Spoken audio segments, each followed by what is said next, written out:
కార్మికుల హక్కుల కోసం, వారి సమస్యల కోసం భారత రాష్ట్ర ట్రేడ్ యూనియన్ పోరాడుతుందని నియోజకవర్గ అధ్యక్షులు గౌడ చెల్ల సత్యనారాయణ అన్నారు.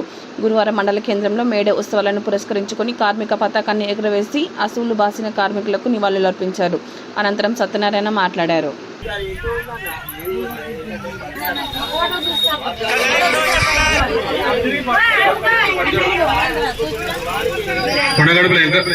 కొండగడప వెంకటమ్మ భర్త 4,000 మందికి రూపాయి ఖర్చు లేకుండా భవన నిర్మాణ కార్మిక కార్డులు అందజేసినటువంటి ఏకైక ఎమ్మెల్యే గాదర్ కిషోర్ కుమార్ అని మీ అందరూ తెలుసుకోవాల్సిన సందర్భం ఎంతైనా ఉందని మీ అందరికీ తెలియజేస్తున్నాను. అదేవిధంగా మొన్న జూన్ లో కూడా కిషోర్ అన్న ఇచ్చినటువంటి కార్డులతోని 38 లక్షల రూపాయలు వారికి అకౌంట్ లో పడ్డాయి. లబ్ధిదారులకు లబ్ధి అందిందని మీ అందరికీ తెలియజేస్తున్నాను.